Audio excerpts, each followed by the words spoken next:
Hello, guys. Welcome back to Life with Pauly. It is currently February 1st, 2026, and I'm back with another video. Today's video, I'm going to be specifically talking about SNAP benefits, or as some people still call them, food stamps. And if you are on food stamps or SNAP benefits and are not working, you might want to watch this video. Now, before I get to that, this video is not for people on SSI. This video is not for people on SSDI or get retirement and get help with SNAP or food stamp benefits. Those people should continue to get their food stamp or SNAP benefits. If for some reason you are on SSI, SSDI, or retirement and you get help with food stamp benefits and 1 month you don't receive them, I would call your local social services department, your SNAP food stamp worker, and let them know. Because people on SSI, people on SSDI, like I'm on SSDI for my health issues and my heart, I receive SNAP benefits. My SNAP benefits should not stop. Okay? People that are on SSDI, SSI are considered to have a disability and they are not required to meet the work requirements. Okay?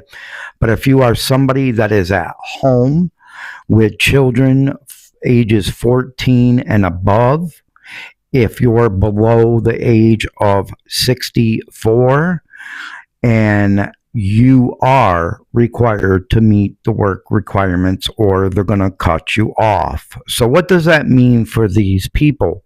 What does it mean for us people? What does it mean for people that do not receive food stamps and just buy their own food and have to budget their own money for food?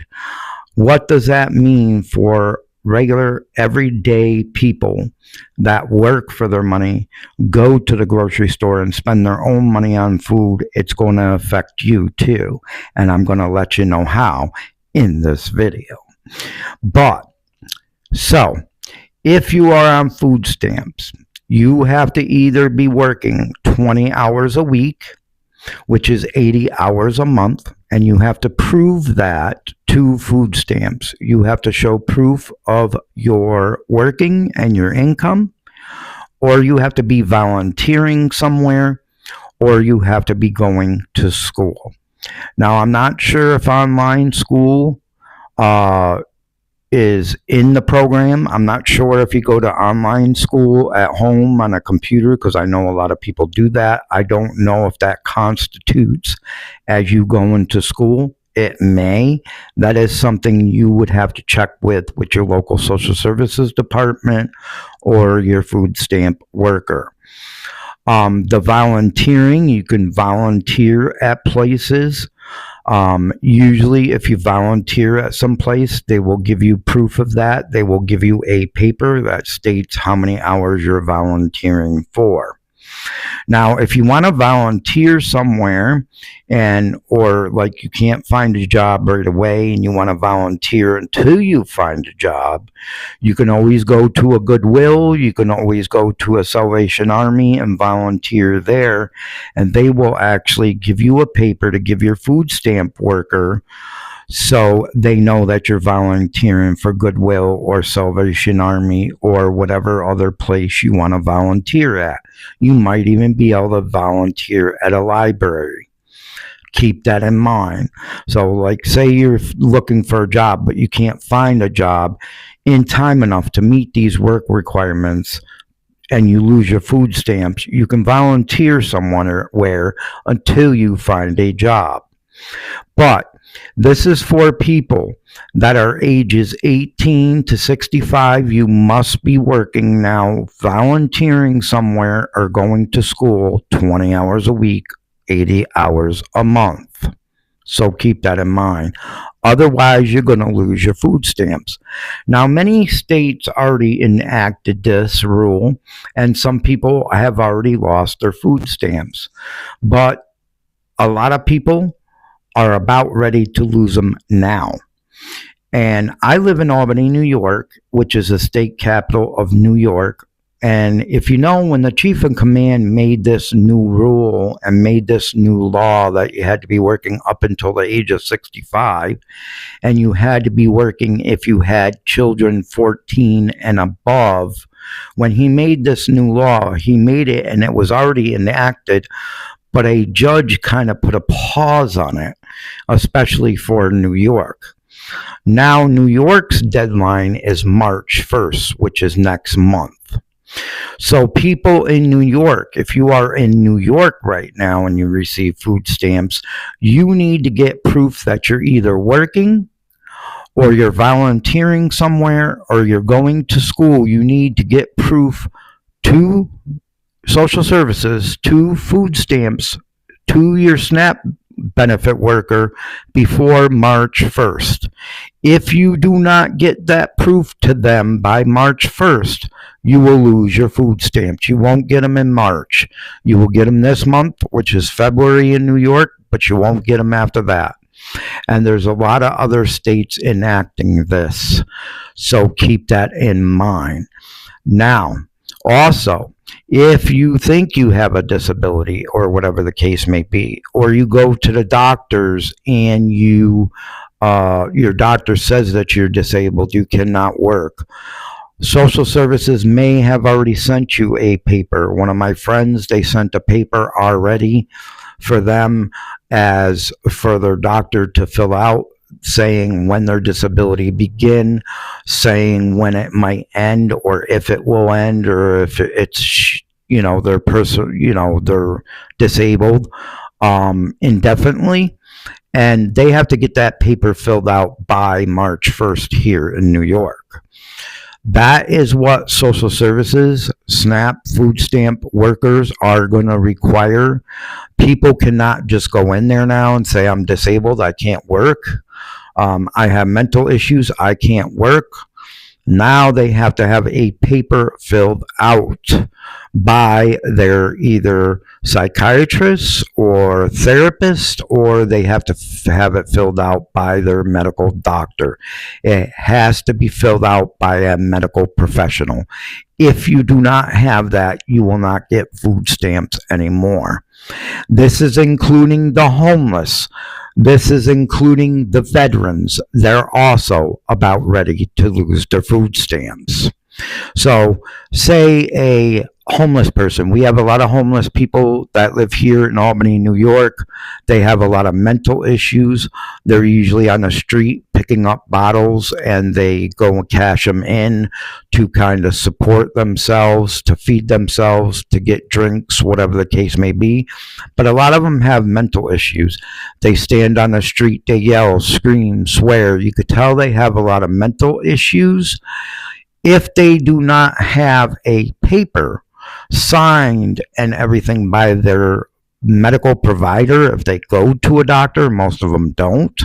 But if they do, if they don't have a medical form filled out by a doctor, those homeless people are going to lose their food stamps. So keep that in mind. Again, this is not for people on SSDI, SSI, or retirement and getting help with food stamps. Those people are supposed to continue to get their food stamps. Like I said, if for some reason your food stamps get messed up, it could be a glitch in the system.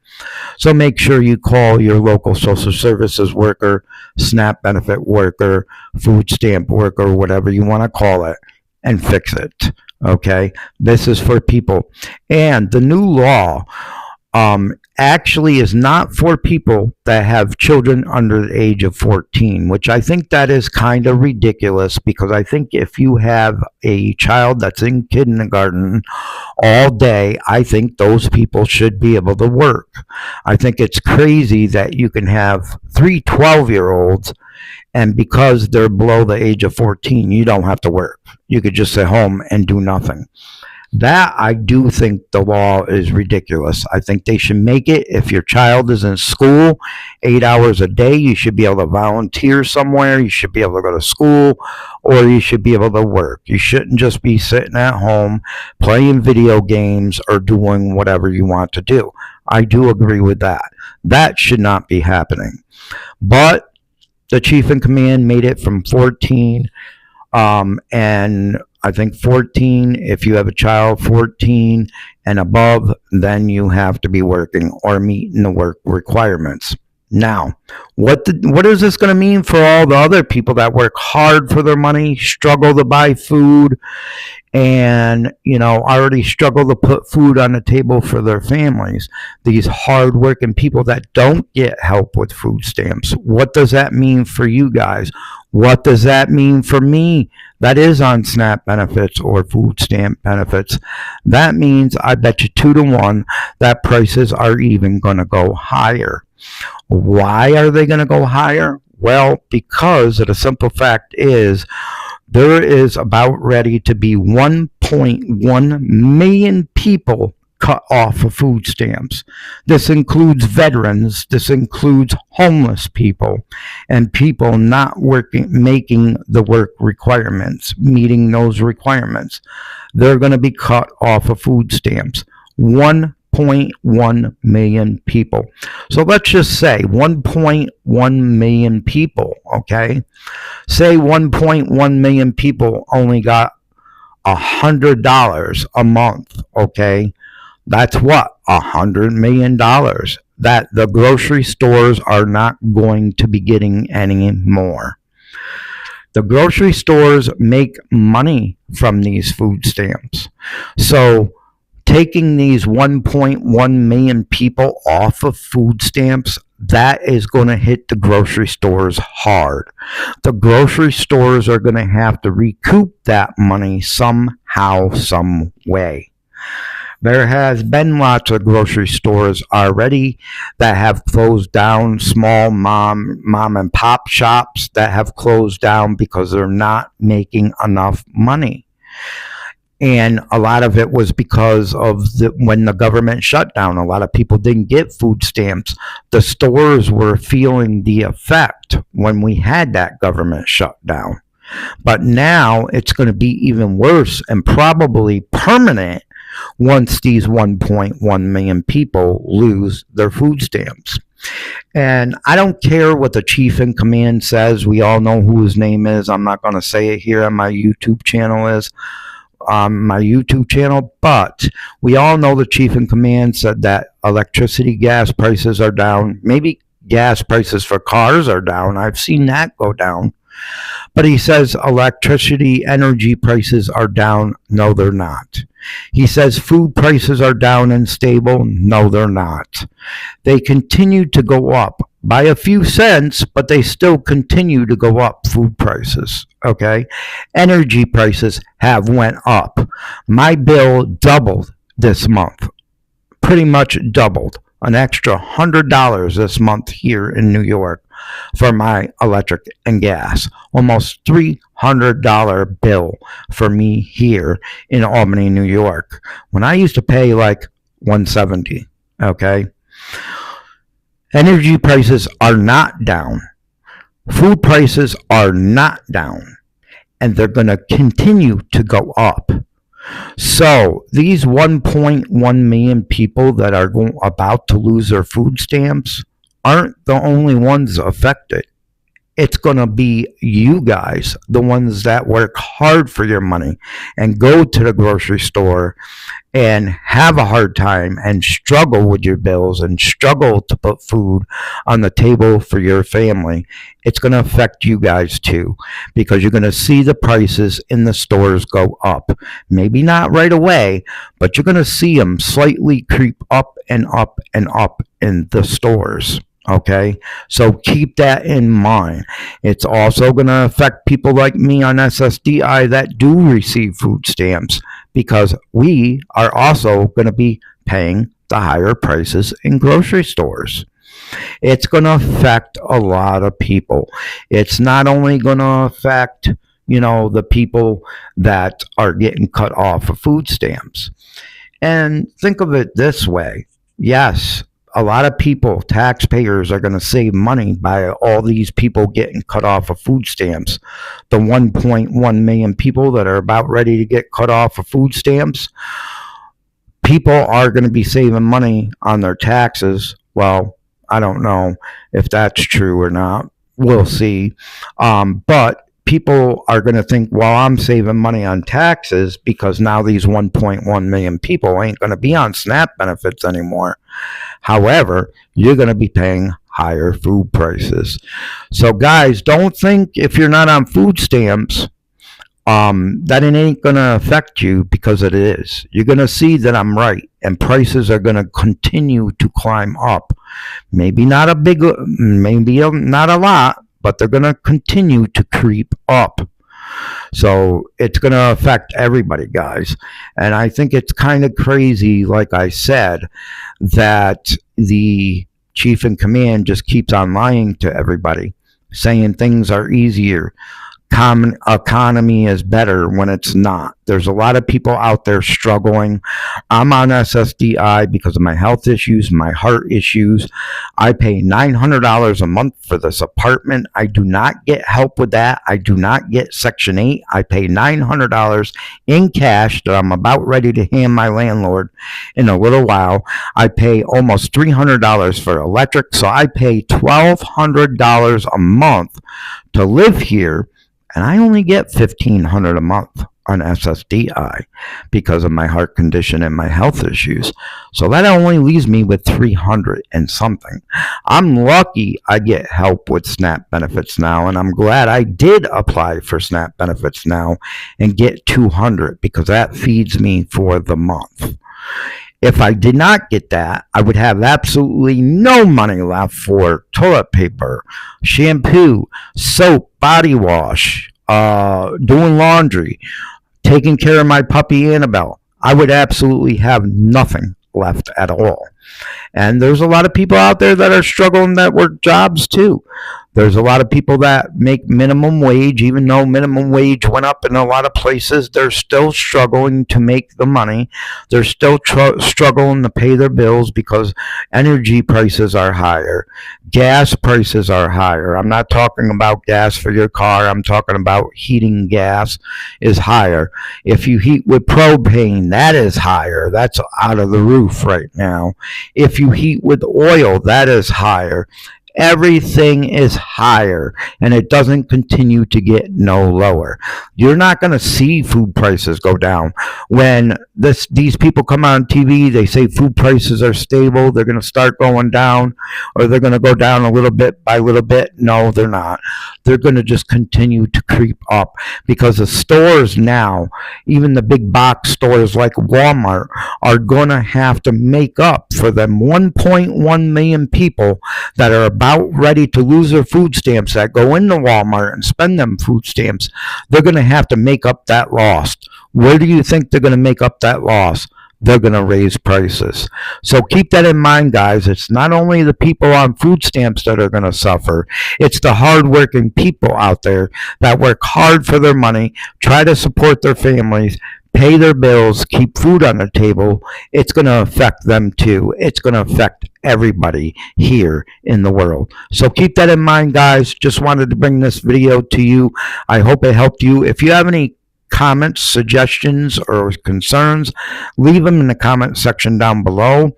If you would like to know more about the work requirements, you can leave it down below. I will pin a story down below about the work requirements in here in New York. The deadline is March 1st. If people don't meet those work requirements, they will receive their food stamps February, but they won't receive them in March.